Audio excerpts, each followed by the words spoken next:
नमस्ते दोस्तों, आज के इस वीडियो लेक्चर में हम पढ़ेंगे Maxwell law of distribution for molecular velocity. यानी कि जो मॉलिक्यूलर की जो वेलोसिटी होती है वो डिफरेंट वेलोसिटी होती है। उन वेलोसिटीज के डिस्ट्रीब्यूशन के लिए एग्जैक्टली मैक्सवेल ने जो नियम दिए, जो डेरिवेशन दिया, वो एग्जैक्टली अपन आज पढ़ेंगे। ठीक है, देखो फर्स्ट है एग्जैक्टली अपना कि molecules of gas can move in all possible direction. यानी कि मैक्सवेल के अनुसार कि जो मॉलिक्यूल्स हैं गैस के, वो सभी डायरेक्शन के अंदर मूव कर सकते हैं विद ऑल पॉसिबल वेलोसिटी, और उनकी जो गति है वो कुछ भी हो सकती है, जीरो से लेकर अनंत तक उनकी गति हो सकती है।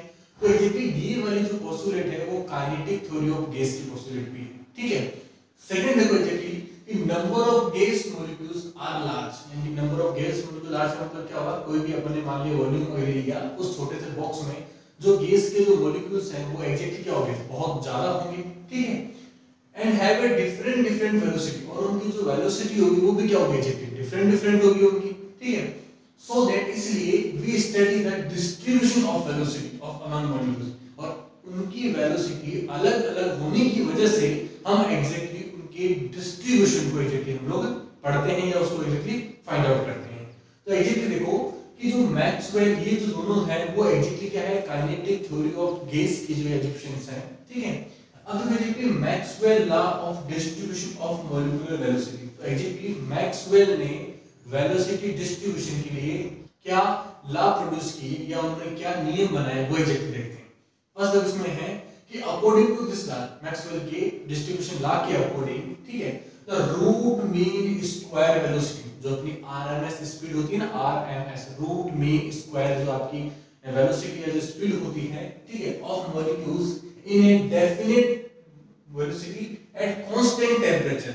यानी किसी भी नियत ताप पर जो आरएमएस जो आपकी स्पीड होती है किसी वेलोसिटी मॉलिक्यूल्स की, ठीक है, एट कांस्टेंट टेंपरेचर, फिक्स तापमान पर, and number of molecules in a definite range of velocity, किसी भी एक जो वेग है हमारा, जो वेलोसिटी की जो रेंज बना दी गई, जो परास बना दी गई है, उस परास के अंदर जो भी जो मॉलिक्यूल्स हैं रिमेन कांस्टेंट। यानी कि इसके अनुसार दोनों चीजें क्या रहेगी, कांस्टेंट। यानी कि जो भी आपके मॉलिक्यूल्स हैं उनकी रूट मीन स्क्वायर जो वेलोसिटी है, और जो भी रेंज के अंदर जितने भी मॉलिक्यूल्स हैं उनकी जो वेलोसिटी है वो हमेशा क्या रहती है, कांस्टेंट रहती है। ये एग्जैक्टली मैक्सवेल लॉ है वेलोसिटी डिस्ट्रीब्यूशन के लिए। ठीक है, अब देखो एग्जैक्टली मैक्सवेल ने उस डिस्ट्रीब्यूशन को सॉल्व करने के लिए कुछ नियम बनाए या कुछ एज्यूम्शंस ली, कुछ परिकल्पनाएं की। तो एग्जैक्टली आपको एक यहाँ प्रेजेंटेशन दिखाई दे रहा होगा, इस प्रेजेंटेशन के अंदर एग्जैक्टली हम उनके एज्यूम्शंस को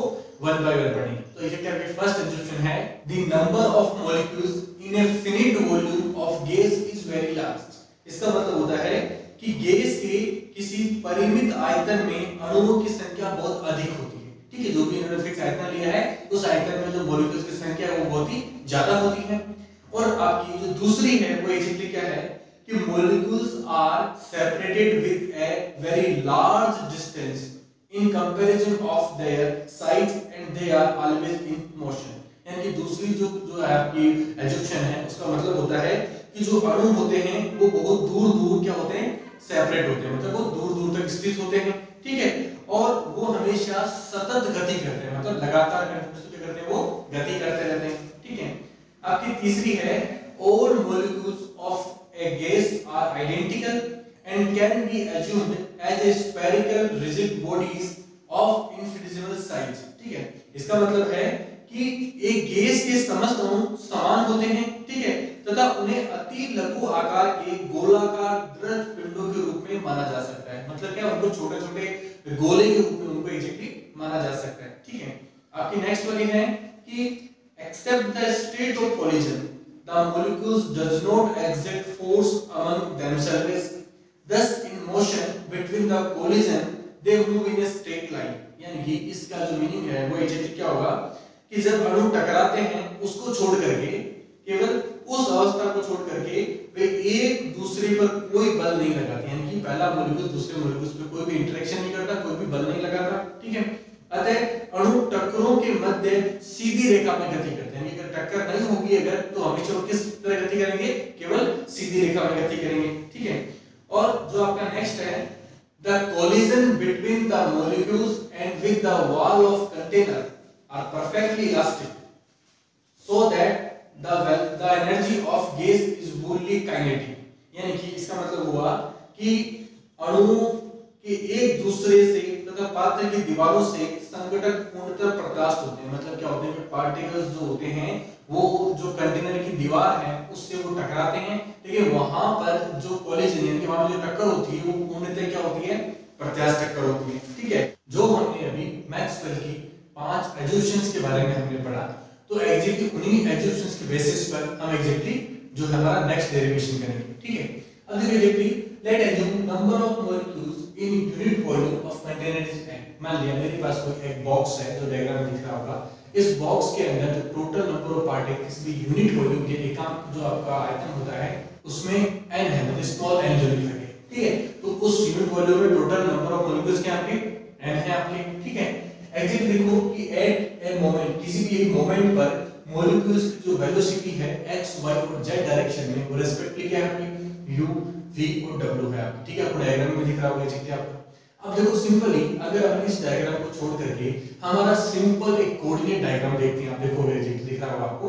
इस कोऑर्डिनेट डायग्राम में एग्जैक्टली r जो होता है, ठीक है, किसी p पॉइंट पे जा रहा है r जो जा रहा है आपका, वो एग्जैक्टली क्या होता है आपका रिजल्टेंट होता है। ठीक है, परिणामक होता है। ठीक है, परिमाण होता है जो आपका। ठीक है, तो उसको अपन कैसे लिखते हैं एग्जैक्टली, तो वो एग्जैक्टली पर लिखते हैं, देखो दिख रहा होगा आपका r square is equal to आपका x square plus y square plus z square, और r इक्वल टू क्या होगा उसका एग्जैक्टली रूट हो जाएगा। सिमिलर इसी प्रकार जो हमारा वेलोसिटी का डायग्राम देखिए इसमें। ठीक है, यहाँ पे x y z एक्सिस क्या है, वेलोसिटी की एक्सिस ली गई है। u वेलोसिटी x एक्सिस पर है, y पर v है और z पर आपका w एक्सिस पे है। तो इसका जो परिणामी वेलोसिटी का जो परिणामी जो बनेगा, रिजल्टेंट जो बनेगा एग्जैक्टली वो क्या होगा आपका, मान लिया कोई c है, उसको भी सिमिलर किस तरह रिप्रेजेंट कर सकते हैं, c square is equal to आपका क्या होगा, वही आपका u square plus v square plus z square. और सिमिलर इस प्रकार magnitude of velocity of molecules is क्या होगा, ये उसका एग्जैक्टली क्या होगा, रिजल्टेंट होगा। ठीक है, इस पर उसको मैं रिप्रेजेंट कर सकते हैं। ठीक है, नेक्स्ट है एग्जैक्टली ना वो क्या है कि we select a range of velocity c and c plus delta c। यानी कि जो हमारा तीनों वेलोसिटीज जो हमारा परिणाम जो है, परिमाण जो आया हमारा c आया, जो रिजल्टेंट आया, तो एग्जैक्टली उस रिजल्टेंट में थोड़ी सी हम बढ़ोतरी कर देते हैं। मतलब c तो है हमारा, ठीक है, और हम c प्लस डेल्टा c यानी कि वेलोसिटी की रेंज को हल्का सा बढ़ा देते हैं, c से हल्का सा करके उसको बढ़ा देते हैं, तो वो क्या हो जाएगा, c प्लस डेल्टा c हो जाएगा। और ऐसी स्थिति में क्या होगा कि we consider only those molecules whose velocity in between c and c plus delta c। ठीक है, और एग्जैक्टली हम उन्हीं मॉलिक्यूल्स को कंसीडर करेंगे जिनकी वेलोसिटी का परिणाम जो है, परिणाम जो वेलोसिटी एग्जैक्टली वो क्या होगी आपका c हो या फिर c plus delta delta c। इसके बीच में मान लिया जो हमारा परिणाम आ रहा है वो 5 मीटर पर सेकंड आ रहा है c एग्जैक्टली, तो c प्लस डेल्टा क्या होगा 5.2 मान लीजिए। ठीक है, मीटर पर सेकंड, यानी कि इस जो वेलोसिटी की जो रेंज हो गई ना कि जो मॉलिक्यूल्स 5 मीटर पर सेकंड से चल रहे हैं और जो मॉलिक्यूल्स 5 प्लस 2 सॉरी 5.2 मीटर पर सेकंड चल रहे हैं, तो वो एग्जैक्टली क्या होगी, एक रेंज हो गई, परास हो गई जिसके अंदर मॉलिक्यूल्स मूव कर रहे हैं। तो इतने ही मॉलिक्यूल्स, इसी परास के जो मॉलिक्यूल्स है उन्हीं को ही हम केवल कंसीडर कर रहे हैं, बाकी किसी मॉलिक्यूल्स को एग्जैक्टली अपन कंसीडर नहीं करेंगे। ठीक है, तो एग्जैक्टली देखो कि इस रेंज के अंदर जो भी मॉलिक्यूल्स होंगे, ठीक है, तो एग्जैक्टली क्या होगा, अगर उनका परिणामी को अपन ने किसी एक रेंज में लिया यानी c and c plus delta c लिया, तो एग्जैक्टली क्या होगा, उसका जो प्रत्येक एक्सिस की जो वेलोसिटी होगी वो भी क्या होगी, इसकी रेंज बढ़ जाएगी। ठीक है, वो एग्जैक्टली इस प्रकार होगा। ठीक है, कि इन x डायरेक्शन वेलोसिटी कितनी होगी u plus u and u plus delta u हो जाएगी आपकी, y डायरेक्शन में क्या होगी v and v plus delta v हो जाएगी, z डायरेक्शन में क्या होगी w and w plus delta w हो जाएगी। एग्जैक्टली देखो आपको वहां पर एक डायग्राम दिख रहा होगा, जिस डायग्राम में आप देख सकते हैं कि मैंने किस प्रकार वेलोसिटी की रेंज को हल्का सा बढ़ाया है और किस प्रकार मैंने c and c plus delta c परिणामी की रेंज को हल्का सा बढ़ाया। एक मैंने रेंज बना ली, उस रेंज के अंदर जो भी मॉलिक्यूल्स वहां पर मौजूद हैं। ठीक है, अब देखो एग्जैक्टली अपन को फाइंड करना है कि उस जो वॉल्यूम जो हमारा हमने रेंज बढ़ाई, ठीक है, आप देखो कि 2 डायमेंशन में हम रेंज बढ़ाते हैं तो एग्जैक्टली हमें एक आयत मिलता है, और अगर 3 डायमेंशन में हम एक रेंज बढ़ाते हैं, अगर u and u plus delta u करते हैं कि डेल्टा u बढ़ा लेते हैं, तो देखो वहां पर एक छोटा सा एक आपका जो क्यूब बनेगा। ठीक है, उस क्यूब के अंदर कितने पार्टिकल हैं, ठीक है। तो ये अपन कैसे पता लगाएंगे, इसको पता लगाने के लिए एग्जैक्टली हम इस्तेमाल करते हैं प्रोबेबिलिटी का, ठीक है, कि प्रायिकता निकालते हैं कि उसके अंदर कितने पार्टिकल हो सकते हैं, ठीक है। तो एग्जैक्टली देखो प्रोबेबिलिटी ऑफ दैट मॉलिक्यूल्स, उन मॉलिक्यूल्स की प्रायिकता having velocity component in between, जिनका वेलोसिटी कंपोनेंट किस के बीच में हो, x डायरेक्शन में तो कहां हो, u हो या u प्लस डेल्टा u में हो, ठीक है, उस रेंज के अंदर हो गए, ठीक है। तो उनकी जो प्रोबेबिलिटी क्या होगी, f u और डेल्टा u होगी, जिनकी वेलोसिटी y डायरेक्शन में v और v प्लस डेल्टा v, इस वेलोसिटी से जो मॉलिक्यूल्स मूव कर रहे हैं, ठीक है, ये भी चल रहे हैं, उनकी प्रोबेबिलिटी क्या होगी, f v u delta v होगी। और जो w से चल रहे हैं उनकी क्या होगी, आपकी f w और डेल्टा w होगी। अब देखो एग्जैक्टली कि total probability of molecules velocity की, टोटल प्रोबेबिलिटी क्या होगी मॉलिक्यूल वेलोसिटी की, किसकी रेंज में, इस रेंज में, इस रेंज में और इस रेंज में, जो कि अपन ने तीनों अरेंज बनाई अपन ने। तो क्या प्रोबेबिलिटी क्या होगी, प्रोबेबिलिटी u v और w, तीनों प्रोबेबिलिटी क्या होगी, पहले का फंक्शन, दूसरे का फंक्शन और तीसरे का फंक्शन, तीनों फंक्शन क्या हो गए, गुणा हो गए। ये एग्जैक्टली क्या बनेगी, आपकी प्रोबेबिलिटी बनेगी, ठीक है। अब देखो एग्जैक्टली कि number of molecules having velocity in above range, और इस रेंज के अंदर कितने मॉलिक्यूल्स हैं, ठीक है, कि इस वेलोसिटी रेंज के अंदर, ठीक है, इस वेलोसिटी रेंज के अंदर कितने मॉलिक्यूल्स जो हैं वो मूव कर रहे हैं, ठीक है। तो वो अपन कैसे फाइंड आउट करेंगे, मान लिए वहां पे डेल्टा n मॉलिक्यूल्स है, ठीक है। तो डेल्टा n मॉलिक्यूल्स का मतलब क्या होगा कि जो अपन ने डायग्राम देखो, जो अपन ने डेल्टा x, डेल्टा y और डेल्टा z की जो लिमिट बढ़ाई थी अपन ने, जो कि डेल्टा u, डेल्टा v और डेल्टा w के फॉर्म में थी, तो एग्जैक्टली उसके अंदर टोटल पार्टिकल उस उससे जो क्यूब बना उसमें टोटल पार्टिकल कितने हैं आपके, डेल्टा n आए, ठीक है। और उनकी जो डेल्टा n पार्टिकल है, उन डेल्टा n पार्टिकल्स को एग्जैक्टली हम इस प्रकार लिख सकते हैं, डेल्टा n पार्टिकल जो उस वॉल्यूम के अंदर है और वो किसके बराबर होंगे, n, total number of molecules और उनकी प्रोबेबिलिटी की, ठीक है। एग्जैक्टली देखो मैंने इसको इस प्रकार क्यों लिखा है एग्जैक्टली, क्योंकि देखो आप एज्यूम करो कि वहां पर आपको एक डायग्राम दिख रहा होगा, एक एग्जांपल दिख रहा होगा, जिस एग्जांपल में 3 बॉल है, ब्लैक, ग्रीन और रेड, ठीक है। और ब्लैक की प्रोबेबिलिटी 1/4 है, और टोटल बॉल अगर आपकी अगर वहां पर अगर 12 है अगर, ठीक है, तो ब्लैक बॉल आप कैसे फाइंड आउट करोगे, black ball equal to total ball और आपकी प्रोबेबिलिटी ब्लैक बॉल की। इस प्रकार एग्जैक्टली आप क्या कर सकते हो, आप एग्जैक्टली फाइंड आउट कर सकते हो कि वहां पे ब्लैक बॉल क्या है। सिमिलर इसी प्रकार इस डायग्राम में भी क्या मैंने क्या किया है कि उस बॉक्स में जो डेल्टा n पार्टिकल है वो कैसे फाइंड आउट करूंगा मैं, टोटल जो पार्टिकल है और उनकी प्रोबेबिलिटी से, ठीक है। तो एग्जैक्टली देखो इस प्रोबेबिलिटी को एग्जैक्टली मैंने यहां पे लिखा था, उसको एग्जैक्टली मैं यहां पर इस प्रकार रिप्रेजेंट करके लिख सकता हूं, ठीक है। अब देखो यहां मुझे delta n number of particle in A given volume range मेरे को यहां पर मिल गया, ठीक है। अब देखो डेंसिटी ऑफ वेलोसिटी का विचार करते हैं, ठीक है। अब आप देखिए एग्जैक्टली वो जो आपका क्यूब बना है, उस क्यूब के अंदर एग्जैक्टली कितने डेल्टा n पार्टिकल्स हैं, उनका जो घनत्व है, ठीक है, वो अपन किस प्रकार फाइंड आउट करेंगे। सिंपल देखो अगर अपन एक सिंपल कोऑर्डिनेट बनाते हैं, ठीक है, आपको दिख रहा होगा, उस कोऑर्डिनेट सिस्टम हम घनत्व की परिभाषा क्या देते हैं कि मान लिया अगर आपको मास घनत्व निकालना है, मास डेंसिटी निकालनी है, तो क्या करते हैं, मास अपॉन आपका वॉल्यूम कर देते हैं। और वॉल्यूम का मतलब क्या होता है, वो जो तीनों एक्सिस होती हैं, x y z एक्सिस होती हैं, उनकी जो लेंथ होती है उसको लिखते हैं, ठीक है। सिमिलरली यहाँ पर हमारी लेंथ किसमें है, वेलोसिटी में है, डेल्टा u, डेल्टा v और डेल्टा w है। तो एग्जैक्टली वॉल्यूम क्या बनेगा, तीनों गुणा, ठीक है, और उसके अंदर नंबर ऑफ पार्टिकल्स कितने होंगे, डेल्टा n। तो एग्जैक्टली वो डेंसिटी क्या बनेगी आपकी, वो बनेगी डेल्टा n, ठीक है, नंबर ऑफ पार्टिकल्स उसमें है अपॉन आपका ऊपर वॉल्यूम, डेल्टा u गुणा डेल्टा v और डेल्टा w बनेगा। एग्जैक्टली डेल्टा n को एग्जैक्टली मैं यहां से राइट डाउन कर सकता हूं। बेसिकली मेरी जो डेंसिटी होगी वो एग्जैक्टली क्या होगी, आपका n आपका पार्टिकल डॉट आपका f, ठीक है, u आपका, f आपका v, ठीक है, f आपका w आपका और आपका delta u delta v delta w on delta u, ठीक है, डेल्टा v और डेल्टा आपका w, ठीक है। ये देखो ये पोर्शन यहां से कैंसिल आउट हो जाएगा, ठीक है। बेसिकली क्या बचेगा आपका, हमारा एनसी बचेगा, ठीक है। वो क्या बचेगा एग्जैक्टली आपका टोटल पार्टिकल n डॉट आपका f u, ठीक है, आपका f और v, ठीक है, और आपका f और आपका w, ये एग्जैक्टली आपकी डेंसिटी बचेगी। और सिंपली डेंसिटी के लिए क्या लिखा गया है कि density does not depend upon direction of velocity, यानी वेलोसिटी की डायरेक्शन पर डेंसिटी निर्भर नहीं करती है। तो एग्जैक्टली क्या होगी कि डेंसिटी जो हो जाएगी आपकी कांस्टेंट हो जाएगी, मतलब एक नियत मान हो जाएगा डेंसिटी का। तो एग्जैक्टली अगर डेंसिटी कांस्टेंट हो जाती है तो हम यहाँ पर एक डिफरेंशिएशन कर सकते हैं, ठीक है। अगर मैं इस पद का डिफरेंशिएशन करूं, डेंसिटी क्या है, कांस्टेंट है, तो एक्चुअली देखो यहाँ पर मैं इस इक्वेशन का डिफरेंशिएशन करता हूं, ठीक है। डिफरेंशिएशन, ठीक है, ऑफ इस इक्वेशन, ठीक है। नंबर ऑफ पार्टिकल n और आपका f प्रोबेबिलिटी फंक्शन u के लिए, प्रोबेबिलिटी फंक्शन v के लिए और प्रोबेबिलिटी फंक्शन w के लिए, ठीक है। और ये एग्जैक्टली किस तरह होगा, आपकी डिफरेंशिएशन ऑफ डेंसिटी, ठीक है। और डिफरेंशिएशन ऑफ डेंसिटी क्या कांस्टेंट है आपकी, तो इसकी डिफरेंस किस बराबर होगा, 0 के बराबर होगा, ठीक है। और सिमिलर देखो जितनी मेरी न्यू इक्वेशन थी वो इस प्रकार बनेगी, डिफरेंशिएशन ऑफ एफ यू, ठीक है, डिफरेंशिएशन ऑफ एफ पी और एफ आपका ओमेगा डब्ल्यू बन, ठीक है, इक्वल टू 0।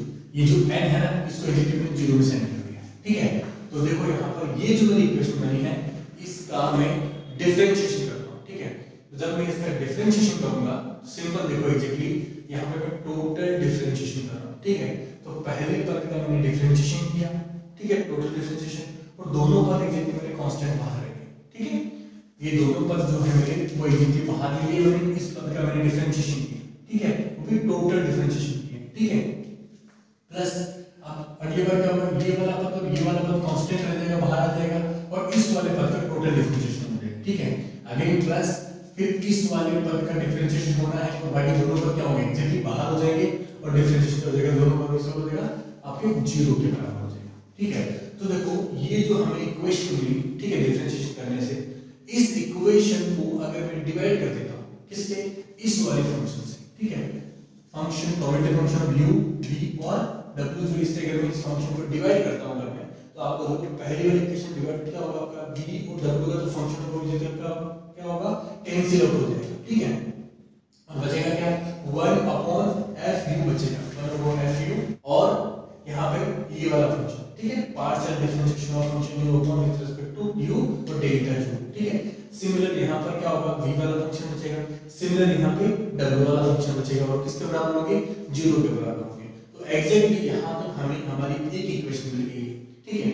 अब देखो एग्जैक्टली हमारी सेकंड इक्वेशन, देखो यहाँ पर हमने जो परिणामी लिया था वो क्या लिया था, एग्जैक्टली हमने c बराबर root q square plus v square c square लिया था, और इसका जो परिणामी क्या होगा, दोनों तरफ स्क्वायर कर दो क्या होगा c स्क्वायर बराबर u square plus v square plus w square. ये एग्जैक्टली वेलोसिटी का परिणामिक था, ठीक है, इस कंडीशन में प्रीवियस कंडीशन, ठीक है, वही एग्जैक्टली मैंने यहाँ पे लिखा है, ठीक है। और हमारे मैक्सवेल के लॉ के अनुसार ये परिणामिक जो होता है वो क्या होता है कांस्टेंट होता है, ठीक, नियत रहता है हमेशा, ठीक है। तो एग्जैक्टली ये कांस्टेंट होगा, तो इस इक्वेशन का अगर मैं डिफरेंशिएशन करता हूं, ठीक है, तो मेरा डिफरेंशिएशन क्या होगा इस इक्वेशन का, वो होगा 2u delta u plus 2p delta v plus आपका 2 omega delta omega is equal to 0। ये मेरा क्या होगा इस इक्वेशन का डिफरेंशिएशन होगा, ठीक है।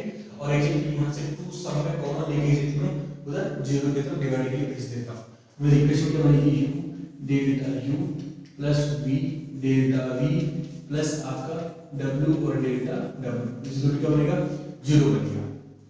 ये जो मेरी इक्वेशन बनी है ये बहुत ही इंपॉर्टेंट इक्वेशन, ये वाली इक्वेशन और ये वाली इक्वेशन, इन दोनों इक्वेशंस को एग्जैक्टली आप देखो कि दोनों इक्वेशन सेपरेटली 0 के बराबर है, ठीक है। तो एग्जैक्टली इन दोनों इक्वेशन को अगर मैं ऐड करना चाहता हूं, ठीक है, ये दोनों इक्वेशन को मैं कंबाइन करना चाहता हूं, तो उसको कंबाइन करने के लिए हम कौन सा मेथड यूज करते हैं, we use a Lagrangian method to add equations, ठीक है, लाग्रांजियन मेथड ऐड करते हैं। लाग्रांजियन मेथड किस प्रकार काम करता है कि मान लिया p कोई इक्वेशन है जो 0 के बराबर है और q कोई इक्वेशन है जो 0 के बराबर है, उन दोनों इक्वेशन को आपको ऐड करना है, क्या करना पड़ेगा, p इक्वेशन को वैसे ही बस लिखनी पड़ेगी, पर जो q इक्वेशन ऐड कर रहे हो उसको किसी कांस्टेंट से गुणा करना है, ठीक है, और वहां पर एग्जैक्टली आपको उसको ऐड कर देना और किसके बराबर होगी 0 के बराबर होगी, ठीक है। ये एग्जैक्टली आपका लाग्रांजियन मेथड कहलाता है। अब देखो एग्जैक्टली मैंने इन दोनों इक्वेशंस को इसलिए मैंने ऐड किया है, दोनों इक्वेशन को ऐड करते वक्त इस इक्वेशन को बीटा से गुणा किया है, ठीक है, एक कांस्टेंट बीटा से गुणा किया, ठीक है। अब देखो एग्जैक्टली इस इक्वेशन में ये वाला इक्वेशन एग्जैक्टली ऐसा कैसा यहां आ गया, तो एग्जैक्टली दिख रहा है, ठीक है, डेल्टा u यहां भी है और डेल्टा u एग्जैक्टली आपका यहां भी है, मैंने इसको कॉमन ले लिया है, ठीक है, या मैंने इसको कॉमन ले लिया, और बीटा और यू एग्जैक्टली आपका यहाँ पर ऐड हो गया, ठीक है। सिंपल दोनों इक्वेशन को लिखना, इस इक्वेशन को आप लिखना, इसको बीटा से गुणा करके लिखना और दोनों को ऐड करना, एग्जैक्टली आपको इस प्रकार इक्वेशन मिलेगी। ये डेल्टा यू की इक्वेशन मिलेगी आपको, ये डेल्टा वी के लिए इक्वेशन मिलेगी आपको, ये डेल्टा डब्ल्यू के लिए इक्वेशन मिलेगी आपको, ठीक है। इस प्रकार तीनों इक्वेशन किस बराबर होगी, 0 के बराबर होगी। और एक लैग्रेंज मेथड की एक शर्त और होती है, वो होती है कि ये जो इक्वेशन दोनों के एडिंग करके बनाई गई है, इसमें जो प्रत्येक टर्म होगा वो एग्जैक्टली 0 के बराबर होगा। यानी कि this equation is valid if each term are independently equal to 0। यानी इक्वेशन तभी वैलिड होगी जब इसका प्रत्येक टर्म, ठीक है, वो किसके बराबर हो, 0 के बराबर हो। तो एग्जैक्टली इस इक्वेशन के प्रत्येक पार्ट को एग्जैक्टली हम हमारे जो नेक्स्ट लेक्चर होगा उसके अंदर पार्ट 2 के अंदर उसको सॉल्व करेंगे। हमने फर्स्ट पार्ट के अंदर एग्जैक्टली ये फाइनल इक्वेशन निकाली थी और इस इक्वेशन का जो फाइनल जो हमने आउटकम दिया था वो क्या दिया था कि this equation is valid for if each term are independently equal to 0। इनके प्रत्येक टर्म स्वतंत्र तौर पे क्या होना चाहिए, 0 के बराबर होना चाहिए। तो इसलिए आपका पहला टर्म एग्जैक्टली ये है आपका, ठीक है, वो किसके बराबर होना चाहिए, 0 के बराबर होना चाहिए। देखो एग्जैक्टली मैंने फर्स्ट टर्म को 0 के बराबर लिखा है, ठीक है। उस फर्स्ट टर्म को एग्जैक्टली मैंने सेकंड टर्म के फॉर्म में लिखा, आप चेक कर सकते हो। फर्स्ट टर्म एग्जैक्टली आपका यही है, देखो डेल्टा यू को एग्जैक्टली मैंने 0 की तरफ सेट कर दिया, ठीक है, तो वो वेनिश हो जाएगा, ठीक है। अब देखो बची हुई इक्वेशन को मैंने जो पार्शियल डिफरेंशिएशन ऑफ यू है ना, इससे मल्टीप्लाई किया है। देखो एग्जैक्टली यहाँ पे क्या होगा, ये टर्म यहाँ से गायब हो जाएगा, तो यहाँ पे क्या बचेगा, different partial differentiation of F you upon F you बचेगा, प्लस यहाँ बीटा और यू इसके साथ क्या हो जाएगा, ये मल्टीप्लाई हो जाएगा। अब इसको क्या करेंगे, इसको हम एग्जैक्टली इंटीग्रेट करेंगे, इसलिए हमारा जो प्रोबेबिलिटी फंक्शन है ना आपका एफ यू, इसको निकालने की कोशिश करेंगे, ठीक है। देखो एग्जैक्टली अगर मैं इसको इंटीग्रेट करता हूँ, यानी कि integration of partial differentiation of F you upon आपका फंक्शन ऑफ यू, ठीक है, इज इक्वल टू इधर जाएगा तो माइनस बीटा आपका यू और आपका डेल्टा पार्शियल यू, एग्जैक्टली इस प्रकार हो गया।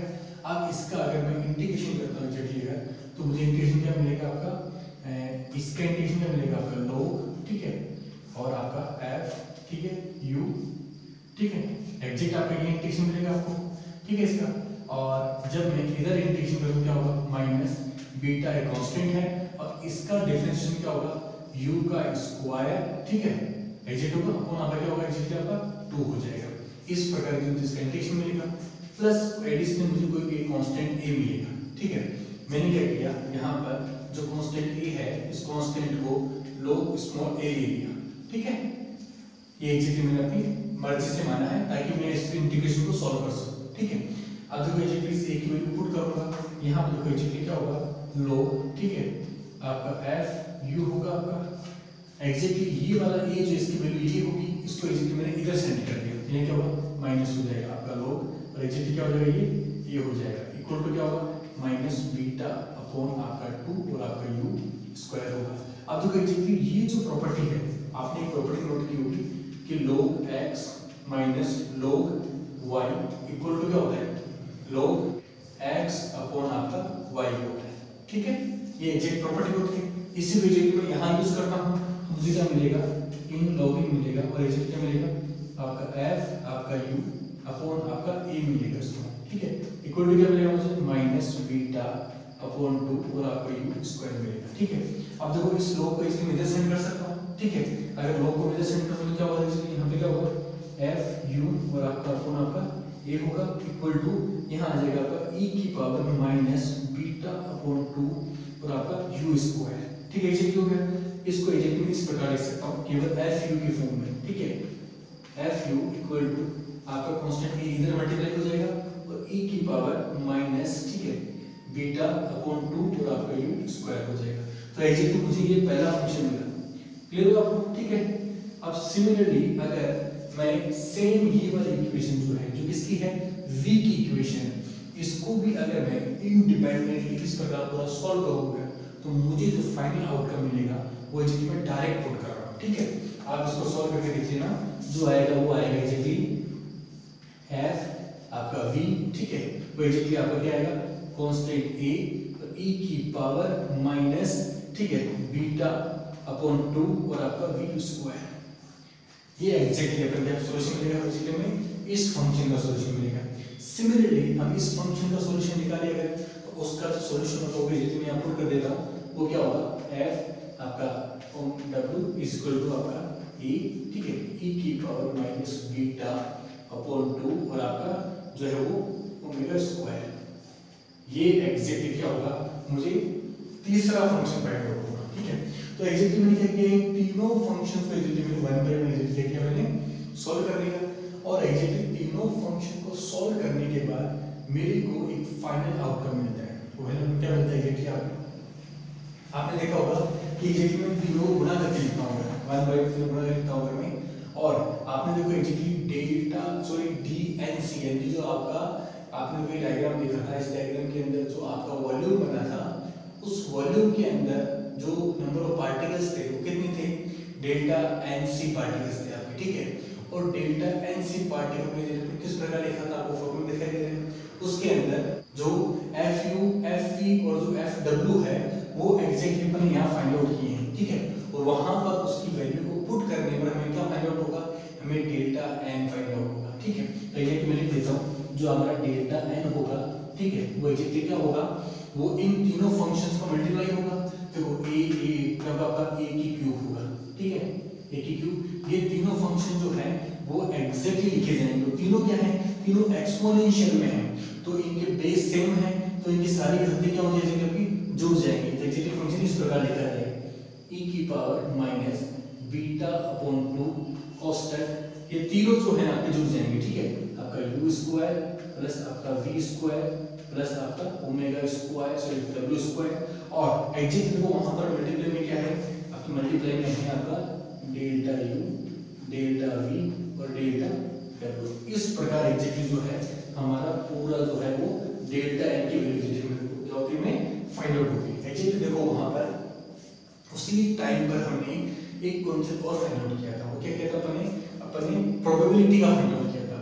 जो प्रोबेबिलिटी थी एग्जैक्टली वो क्या थी आपकी, रो थी एग्जैक्टली आपकी, ठीक है, और वो क्या थी delta N C upon delta U delta V और डेल्टा डब्ल्यू थी। तो एग्जैक्टली वहां पर रो की वैल्यू इसमें फाइंड करोगे तो रो इक्वल टू क्या होगा आपका, rho equal to delta N C की वैल्यू एग्जैक्टली ये वाली वैल्यू होगी आपकी, यानी कि a की क्यूब, ठीक है, e की पावर माइनस बीटा अपॉन 2 और एग्जैक्टली क्या होगा u स्क्वायर प्लस आपका v स्क्वायर प्लस आपका w स्क्वायर, ठीक है, और डेल्टा u डेल्टा v और डेल्टा आपका w होगा अपॉन एग्जैक्ट क्या होगा आपका डेल्टा u, ठीक है, डेल्टा v और डेल्टा w। एग्जैक्ट इस प्रकार लिखा जाएगा। और एग्जैक्ट देखो हमारे फॉर्मूले में एक n भी आ रहा है, ठीक है, हमारे फॉर्मूले में तो यहाँ आएगा एग्जैक्टली आपका n भी आएगा, ठीक है। तो एग्जैक्टली इस प्रकार हमारा प्रोबेबिलिटी का फॉर्मूला लिखा जाएगा। और देखो एग्जैक्टली हमें इतना पता है कि जो u square plus v square plus w square है ये एग्जैक्टली किसके बराबर है, c स्क्वायर के बराबर है। एग्जैक्टली ये c क्या है हमारा, वो हमारा वेलोसिटी का रिजल्टेंट है। और यहाँ पर जो बीटा अपॉन जो 2 है एग्जैक्टली अपन को इसको कोई नया कांस्टेंट b मान लेते हैं, ठीक है। तो मेरी जो इक्वेशन होगी वो तो एग्जैक्टली आपकी वो एग्जैक्टली रो इक्वल टू आपका एक n, ठीक है, e की क्यूब है ना, और यहाँ पर क्या होगा e की पावर आपका माइनस b हो जाएगा, ठीक है, और आपका ये हो जाएगा आपका c स्क्वायर, ठीक है, और ये दोनों जगह पर कैंसिल आउट हो जाएगा। और यहाँ पर जो b है वो किसके बराबर है, वो बीटा और 2 के बराबर है, ठीक है। ये एग्जैक्टली हमें रो फाइंड आउट, ठीक है। अब एग्जैक्टली आप एक चीज और देखो कि डेंसिटी का जो फॉर्मूला होता है वो सिंपली क्या होता है, वो सिंपली होता है density is equal to delta N, ठीक है, upon delta U delta V delta W. इस प्रकार लिखा जाता है डेंसिटी का फॉर्मूला। इसको अपन इस प्रकार लिख सकते हैं कि डेल्टा एन, ठीक है, अपॉन आपका डेल्टा वी, और एग्जैक्टली डेल्टा एन की वैल्यू एग्जैक्टली हम फाइंड आउट कर सकते हैं, ठीक है। वो कैसे होगी, रो और आपकी डेल्टा वी, यानी कि हमें क्या चाहिए, हमें वॉल्यूम की आवश्यकता चाहिए अगर हमें डेंसिटी पता हो तो। सिंपली देखो एग्जैक्टली यहाँ एज्यूम करो, जैसा आपको डायग्राम दिख रहा है, इस डायग्राम में अपन ने डेल्टा यू डेल्टा वी और डेल्टा डब्ल्यू का एज्यूम किया था, उससे क्या बना था एग्जैक्टली बहुत ही स्मॉल पार्ट बना था, ठीक है। लेकिन 3 डायमेंशन में किसी भी कोऑर्डिनेट को हम एक्सप्लेन करते हैं तो वो एग्जैक्टली स्क्वायर की तरह होता है, ठीक है। यानी कि गोले की तरह होता है। और एग्जैक्टली जब डेल्टा यू डेल्टा वी और डेल्टा डब्ल्यू जब एग्जैक्टली पूरे एक्सपेंड होंगे तो क्या होगा, वो एग्जैक्टली उस सी जो आपका दिख रहा है मैग्नीट्यूड उसका एक गोला बनेगा, ठीक है। और एक गोला किसका बनेगा, सी प्लस डेल्टा यू का गोला, डेल्टा सी का गोला बनेगा। एग्जैक्टली ये गोला जो बनेगा, दो गोले बनेंगे, ठीक है। और दोनों गोलों के बीच में जो एग्जैक्टली डिस्टेंस होगा, ठीक है, जो कि exactly delta U delta V और डेल्टा डब्ल्यू के कारण बना है, वो जो डिस्टेंस होगा उस एरिया में कितने एग्जैक्टली उस एरिया में कितने जो है हमारे पार्टिकल्स मौजूद हैं, वो एग्जैक्टली फाइंड आउट करेंगे कॉन्सेंट्रिक स्फीयर द्वारा। यानी कि दो ऐसे स्फीयर जिनका केंद्र एक ही होगा, वो डायग्राम में दिख रहा है एग्जैक्टली आपका। तो एग्जैक्टली वहां से हमको वॉल्यूम फाइंड आउट करना है। तो देखो वॉल्यूम सिंपली अपन डिफरेंस कैसे फाइंड आउट करेंगे, बाहर वाले का जो वॉल्यूम होगा, ठीक है, गोले का, यानी सी प्लस डेल्टा सी वाले का वो माइनस कर देंगे किससे, अपन केवल सी वाले से, ठीक है। सिंपल क्या होगा एग्जैक्टली आपका जो वॉल्यूम का जो डिफरेंस होगा यानी डेल्टा वी, ठीक है, डेल्टा वी कैसे फाइंड आउट होगा, जो बाहर वाले का जो वॉल्यूम है ये 4/3, ठीक है, पाई, ठीक है, आर क्यूब की जगह हो जाएगा यहाँ पे सी प्लस डेल्टा सी की क्यूब, ठीक है। और एग्जैक्टली क्या होगा यहाँ से -4/3, ठीक है, पाई और आपका सी क्यूब। एग्जैक्टली इस पूरी इक्वेशन को मैं सोल्व नहीं करूंगा, आपको तो एग्जैक्टली यहाँ सॉल्यूशन इस इक्वेशन का मिल रहा है, तो देख पा रहे सॉल्यूशन क्या इक्वेशन का, मैं केवल से डायरेक्ट आंसर लिखता हूँ, ठीक है। वो क्या होगा एग्जैक्टली डेल्टा वी बराबर आपका 4 पाई सी स्क्वायर और डेल्टा सी, ये एग्जैक्टली क्या होगा आपका फाइनल सॉल्यूशन होगा, ठीक है। इस सॉल्यूशन में यदि मैं यहाँ पुट करूँगा, ठीक है, तो मुझे क्या मिलेगा, डेल्टा एन और सी का मतलब है वो पूरे सर्कल में, उस सर्कल का जो अंतर है उसके अंदर कितने पार्टिकल्स हैं, ठीक है, वो एग्जैक्टली क्या फाइंड आउट होगा मेरे को, रो डेंसिटी मिल गई थी एग्जैक्टली, ये वाली डेंसिटी वैल्यू थी यानी कि एन ए की क्यू, ठीक है, और e की पावर -b और आपका सी स्क्वायर, और यहाँ वॉल्यूम क्या मिला मेरे को 4/3 और लोड में 4, ठीक है, पाई सी स्क्वायर और डेल्टा सी, यानी कि एग्जैक्टली जो हमारा डेल्टा एन सी जो हुआ एग्जैक्टली यानी नंबर ऑफ पार्टिकल उस पूरे सर्कल के उस एरिया में कितने नंबर ऑफ पार्टिकल, उस वॉल्यूम में कितने नंबर ऑफ पार्टिकल्स हैं, ठीक है, जिनकी वेलोसिटी रेंज क्या है, ये वाली रेंज है आपकी, जिससे हम जो इक्वेशन बनाएंगे। तो एग्जैक्टली यहाँ क्या होगा 4, ठीक है, पाई एग्जैक्टली हो गया आपका n आपका a का क्यूब, ठीक है, और यहाँ से क्या होगा e की पावर -बीटा सी स्क्वायर और डेल्टा सी। ये एग्जैक्टली जो है वो पार्टिकल की जो वेलोसिटी है उसका डिस्ट्रीब्यूशन ग्राफ होता है, ठीक है। ये एग्जैक्टली फंक्शन, ये सॉल्यूशन है हमारा, लेकिन ये सॉल्यूशन अभी अधूरा है। इस सॉल्यूशन में क्या है, देखो a एग्जैक्टली एक कांस्टेंट है, ठीक है, और यहाँ देखो b भी एग्जैक्टली एक कांस्टेंट है जो कि बीटा और o के बराबर है, जो कांस्टेंट हमने यहाँ पर आया था, ठीक है।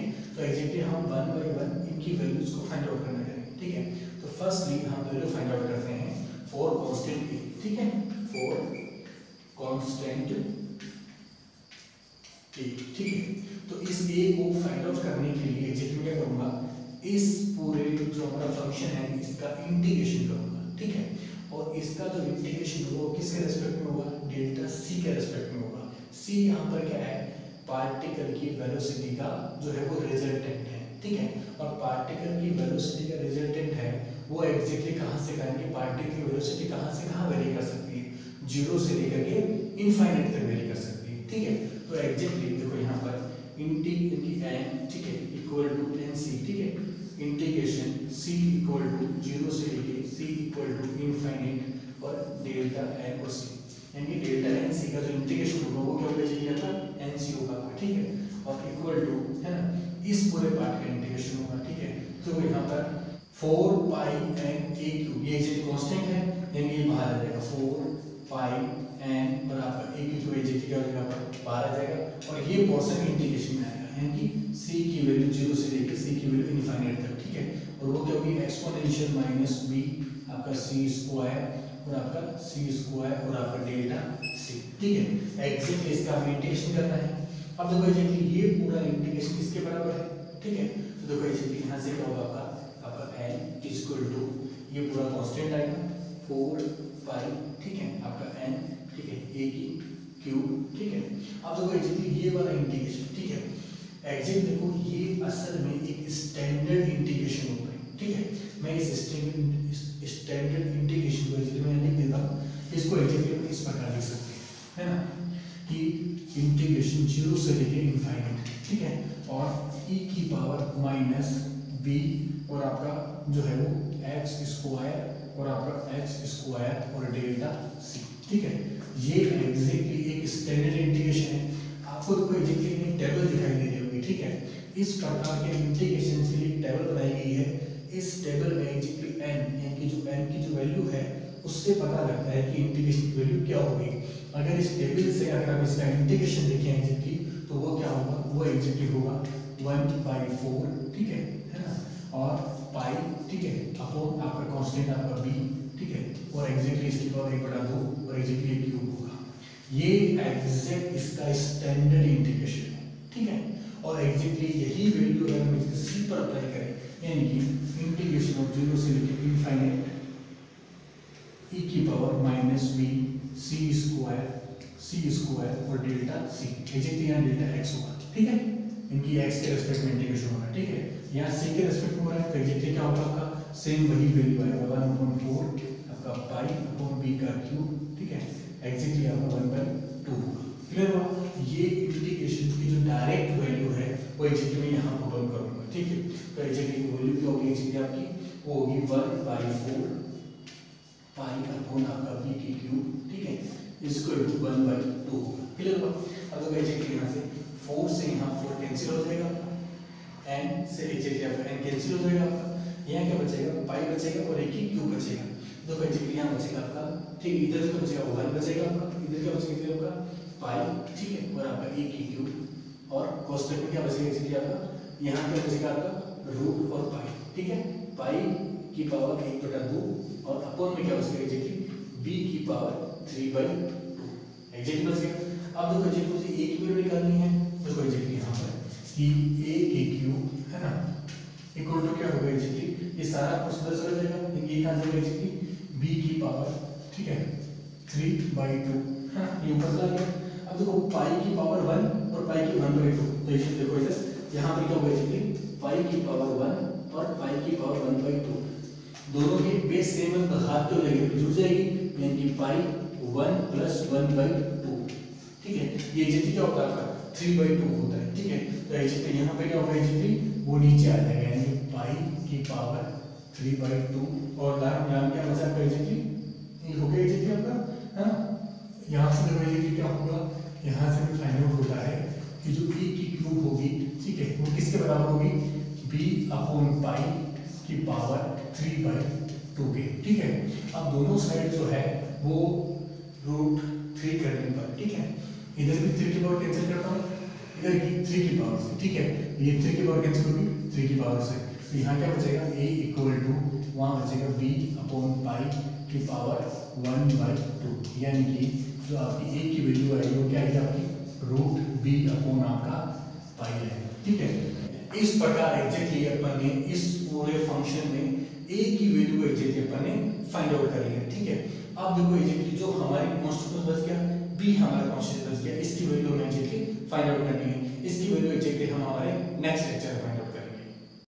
Maxwell law of velocity distribution का जो तीसरा पार्ट है, इसके अंदर एग्जैक्टली क्या करेंगे, कांस्टेंट b की वैल्यू को फाइंड आउट करेंगे। इसके लिए जो कंडीशन है वो क्या है कि number of molecules in x direction, यानी x डायरेक्शन में क्या है हमारा वेलोसिटी कंपोनेंट है, और वो कौन सा कंपोनेंट है आपका u कंपोनेंट है, ठीक है।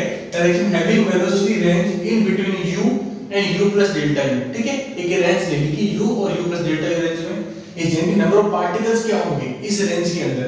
देखो नंबर ऑफ पार्टिकल्स जो n u लिखा मैंने, देखो एग्जैक्टली हमने इससे पहले जो फंक्शन पढ़ा उसमें क्या था, total number of particle delta n से लिखे थे।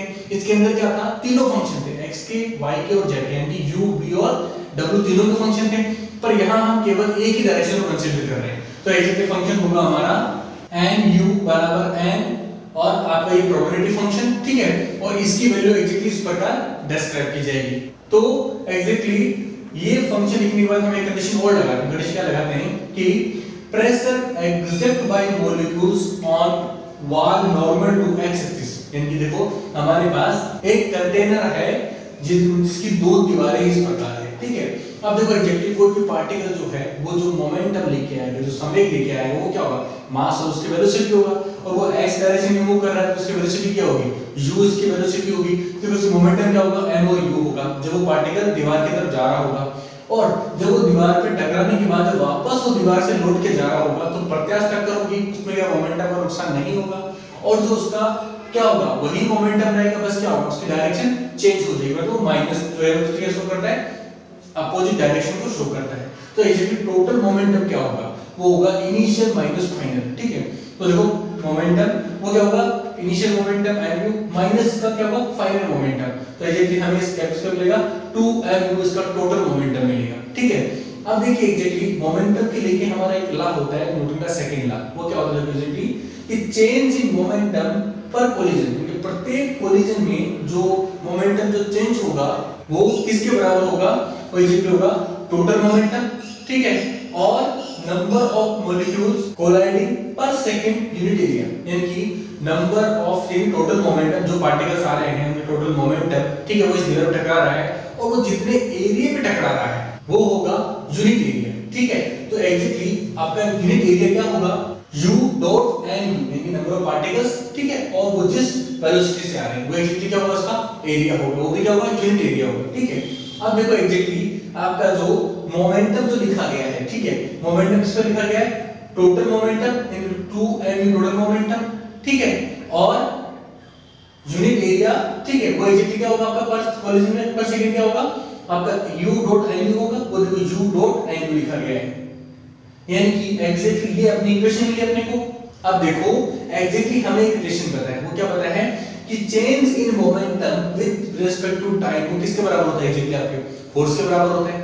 और देखो एक रिलेशन ये होता है कि प्रेशर जो होता है, जो कैपिटल P जो लिखा गया है ना, वो क्या प्रेशर है। ठीक है, वो जो प्रेशर होगा किसके बराबर होगा, F अपॉन A के बराबर होगा। ठीक है, और वहां पर एरिया अगर यूनिट कर दिया जाए, ठीक है, उस कंडीशन में क्या होगा, फोर्स किसके बराबर हो जाएगा, प्रेशर के बराबर होगा। और ये फोर्स प्रेशर के बराबर है और ये चेंज इन मोमेंटम के बराबर है। तो एक्चुअली क्या होगा आपका चेंज इन मोमेंटम किसके बराबर होगा, प्रेशर के बराबर होगा। तो एक्चुअली देखो वही चीज मैंने यहां लिखा कि प्रेशर किसके बराबर होगा, एक्चुअली देखो 2mu एक्चुअली होगा और आपका जो u, ठीक है, और डॉट nu की वैल्यू एक्चुअली कहां से लिखी अपन ने, जो एक्चुअली आपकी n की एक्चुअली अपन ने यहां से लिखी। ठीक है, और वहां देखो एक्चुअली वो जो समीशन था आपका वो कहां से कहां था, 0 से इनफाइनाइट था। मतलब आपकी जो u जो आपकी वेलोसिटी x डायरेक्शन में u जो है उसकी वैल्यू 0 से लेकर इनफाइनाइट जा सकती है। तो एक्चुअली में 0 से लेकर इनफाइनाइट कर दिया अपन ने। ठीक है, अब मैं इस मोमेंटम की इक्वेशन को लिखता हूं, वो क्या होगा एक्चुअली देखो ऐसे कि मोमेंटम आपका p होगा, वो किसके बराबर होगा, एक्चुअली ये पूरा पोर्शन कांस्टेंट है या कहीं बाहर आ जाएगा तो क्या होगा 2 और आपका m, ठीक है, n और आपका a, ठीक है, और एक्चुअली क्या होगा यहां से इंटीग्रेशन 0 से लेके आपका एक्चुअली इनफाइनाइट तक होगा। और ये क्या होगा एक्चुअली e की power minus b u square और एक्चुअली आपका डेल्टा u नहीं u स्क्वायर और एक्चुअली क्या होगा डेल्टा u हो जाएगा। ठीक है, अब देखो एक्चुअली ये आपका एक फिक्स इंटीग्रेशन होता है। ठीक है, आपको तो एक्चुअली यहाँ पे एक टेबल दिख रही होगी, उस टेबल के अंदर एक इंटीग्रेशन सेम आपकी इंटीग्रेशन है, वहां के एक्चुअली c लिखा हुआ है और यहाँ तक एक्चुअली आपका u लिखा हुआ है। और डिफरेंट n की जो वैल्यू है n की वैल्यू लिखी है यहाँ। ठीक है, डिफरेंट n की वैल्यू के लिए आपके डिफरेंट सॉल्यूशंस दिए हुए हैं। तो एक्चुअली हमने उनमें से n इक्वल टू 2 वाले सॉल्यूशन बेसिकली अपन लोग चूज करेंगे। तो उसका जो आंसर होगा वो एक्चुअली क्या होगा आपका, मैं लिख देता हूं p इक्वल टू, अब देखो एक्चुअली हम 2m और आपका n, देखो यहाँ पर a है, ठीक है, इसकी वैल्यू ऑलरेडी अपन ने निकाल ली है। देखो आपको दिख रही होगी a की वैल्यू क्या है एक्चुअली, वो आपका b अपॉन पाई और रूट है आपका। ठीक है, तो एक्चुअली वैल्यू पुट कर देता हूं, यानी कि b अपॉन आपका पाई, ठीक है, और आपकी वैल्यू 1/2 कर दी डॉट, इसका जो सॉल्यूशन क्या होगा आपका 1/4 आपका। ठीक है, और यहाँ पे क्या होगा आपका पाई अपॉन b की पावर b की क्यूब और 1/2, ये एग्जैक्ट उसका इंटीग्रेशन होगा। इन वैल्यूज को सॉल्व करने पर क्या होगा आपका, ये आपका मोमेंटम p होगा 2m आपका n, ये क्या है आपका b की पावर 1/2, नीचे पाई की पावर 1/2 और मल्टीपल में आपका 4 है वो चीज आपका यहाँ आ जाएगा। ठीक है, यहाँ क्या होगा आपका पाई की पावर 1/2 अपॉन यहाँ क्या होगा b और b की पावर 1/2। ठीक है, b की पावर 3/2 देगी यहाँ से उसको अपन b और b और 1/2 लिख सकते हैं, ठीक है, और 1 और 1/2 क्या होगा 3/2 हो जाएगा, ठीक है। अब एजेंट देखो यहाँ से जो वैल्यूज आप कर सकती हो वैल्यू काट लो, देखिए आपका यहाँ देखो जाएगा m, आपका यहाँ आएगा n और आपका यहाँ क्या आएगा आपका 2, यहाँ देखो ये वाला पोर्शन से कैंसिल आउट हो जाएगा, ये से कैंसिल हो जाएगा, क्या बचेगा एग्जैक्टली b बचेगा, ठीक है। यानी ये वैल्यू एग्जैक्टली अपन लोगों को प्रेशर की फाइंड होगी। अब देखो एग्जैक्टली प्रेशर की एक सिंपल इक्वेशन और होती है, ठीक है, जो आइडियल गैस के लिए वो क्या लिखते हैं अपन लिखते हैं PV बराबर लिखते हैं अपन NR और आपका T लिखते हैं, एग्जैक्ट लिखते हैं, ठीक है। अब देखो इस इक्वेशन को मैं मॉडिफाई करके और लिख सकता हूं, ठीक है, इस प्रकार है ना कि PV बराबर आपका यहाँ पर स्मॉल n, ठीक है, और NA मतलब Avogadro number, total number with respect to Avogadro number, ठीक है, और आपका R और आपका T, क्लियर हो गया। अब देखो एग्जैक्टली इस इक्वेशन इस प्रकार लिख सकता हूं PV बराबर आपका देखो ये जो पोर्शन है आपका, ठीक है, R और अपॉन A, यानी कि गैस कांस्टेंट अपॉन आपका जो अवोगाद्रो नंबर जो होता है वो किसके बराबर होता है आपका बोल्ट्जमान कांस्टेंट B के बराबर होता है, इसलिए आपका T हो जाएगा, ठीक है। इसका मतलब क्या होगा कि K बराबर आपका R अपॉन आपका N और A होगा, ठीक है। अब एक देखो एग्जैक्टली हमें ये इक्वेशन चाहिए पर यूनिट वॉल्यूम चाहिए, तो ये इक्वेशन क्या हो जाएगी आपकी P इक्वल टू आपका N और आपका K और आपका T, ये एग्जैक्ट प्रेशर की इक्वेशन होगी, ठीक है। इसे इक्वेशन ऑफ स्टेट कहते हैं, ठीक है, इक्वेशन, ठीक है, ऑफ स्टेट।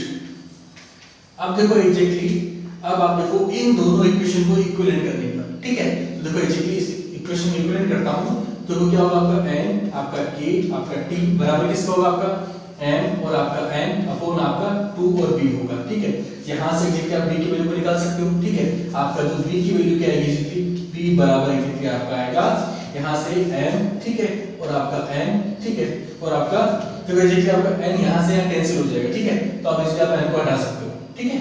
तो m अपॉन आपका 2k और t, ये एग्जैक्टली जो क्या होगी एग्जैक्टली आपकी b की वैल्यू आएगी, क्लियर हो गया। अब तो एग्जैक्टली हमें a की वैल्यू पता है, हमें b की वैल्यू पता है, तो एग्जैक्टली जो हमारा मेन फंक्शन था डेल्टा nc वाला, देखा एग्जैक्टली आपको इस फंक्शन में हम a और b की वैल्यू को पुट करके एग्जैक्टली अपना फाइनल रिजल्ट निकाल सकते हैं, ठीक है।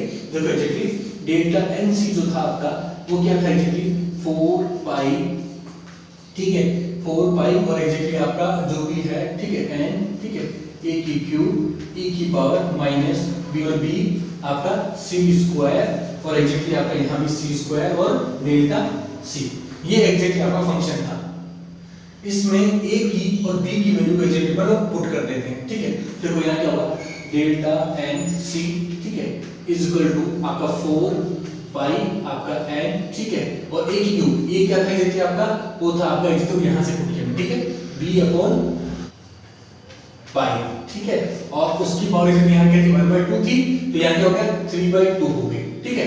अब देखो एग्जैक्टली बचा क्या ये वाला, ठीक है, तो e की पावर एक्सपोनेंशियल, ठीक है, माइनस b क्या एग्जैक्टली आपका m है आपका, तो m c स्क्वायर अपॉन आपका 2k और t हो गया, ठीक है, और यहां से देखो एग्जैक्टली आपका c स्क्वायर और आपका डेल्टा c, ये एग्जैक्टली आपका जो फंक्शन है वो क्या है एग्जैक्टली आपका डेल्टा n का फंक्शन है, ठीक है। और एग्जैक्टली देखो इसी फंक्शन के थ्रू ये हम डेंसिटी की वैल्यू को फाइंड आउट कर सकते हैं, ठीक है। यहां देखो एग्जैक्टली तो डेंसिटी क्या होगी रो इक्वल टू n आपका ऐसा कैसे रहेगा a एग्जैक्टली आपका ये वाला b अपॉन, ठीक है, b बटा पाई और एग्जैक्टली आपका 3/2 होगा और यहां से एक्सपोनेंशियल हो जाएगा, ठीक है, एक्सपोनेंशियल माइनस b का मतलब क्या हुआ m c square upon 2k और t, ये एग्जैक्ट आपका डेंसिटी का फंक्शन होगा। अब देखो एग्जैक्टली अपन कुछ ग्राफ्स के बारे में बात करते हैं कि इनका जो फंक्शन का जो मीनिंग है एग्जैक्टली क्या है, ठीक है। फर्स्ट आपका ग्राफ देखिए एग्जैक्टली यहां पर ये देखो डेल्टा nc, डेल्टा c को एग्जैक्टली इसके बटा में डाल दिया गया, ठीक है, और ये एग्जैक्टली पूरा फंक्शन यहां बच गया, ठीक है। देखो ये फंक्शन जो है वो किसकी वैल्यू वेरी कर रहा है, ये c की वैल्यू को वेरी कर रहा है, ठीक है। ये function delta nc upon delta c और आपका c की वैल्यू वेरी कर रहा है, तो एग्जैक्टली क्या होगा देखो इसमें दो फंक्शन है, एक तो ये वाला फंक्शन है एक्सपोनेंशियल जहां पर भी c की वैल्यू आ रही है, एक फंक्शन आपका सिंपल c स्क्वायर है। देखो एग्जैक्टली ये फंक्शन किस प्रकार वेरी कर रहा है, क्योंकि नीचे से ऊपर की ओर जा रहा है, ये फंक्शन एग्जैक्टली c स्क्वायर की वजह से जा रहा है, ठीक है।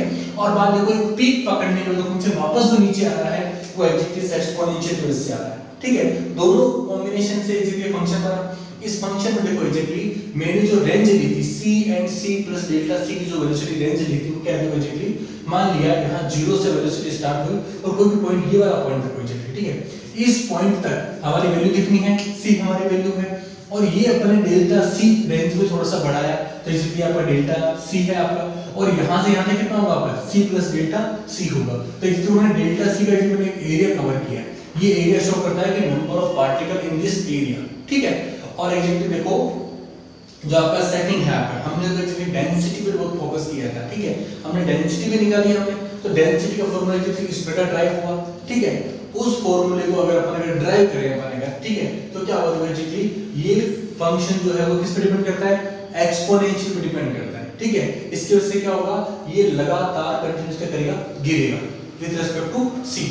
और लास्ट के अंदर हमारा एक फंक्शन और बचा है delta nc upon delta c, ये वाला सेम फंक्शन है, और इस फंक्शन को एक्चुअली टेंपरेचर के रिस्पेक्ट में इसका ग्राफ बनाएंगे, ठीक है। आपको देखो तीन डिफरेंट ग्राफ दिख रहे होंगे, ठीक है, और देखो यहाँ पे तीनों ग्राफ आपको अलग अलग दिख रहे होंगे, और देखो यहाँ टेंपरेचर की रेंज भी दिया गया है कि T3 जो है वो सॉरी ज्यादा वैल्यू का है, और T2 से कम है, और T1 सबसे कम है। तो ये सबसे कम टेंपरेचर वाले ग्राफ जो एग्जैक्टली क्या हो रहा है, वो हमेशा पीक पकड़ रहा है, ठीक है। और ज्यादा टेंपरेचर वाला जो ग्राफ है एग्जैक्टली इस फंक्शन में एग्जैक्टली स्मॉल वैल्यू शो कर रहा है। तो एग्जैक्टली इन पूरे तीन पार्ट्स के अंदर, ठीक है, हमने क्या किया, हमने Maxwell law of distribution for molecular velocity को डिस्क्राइब किया, पूरा कंप्लीट डेरिवेशन किया, और नेक्स्ट लेक्चर में हम इसके एप्लीकेशन में बात करेंगे। Thank you.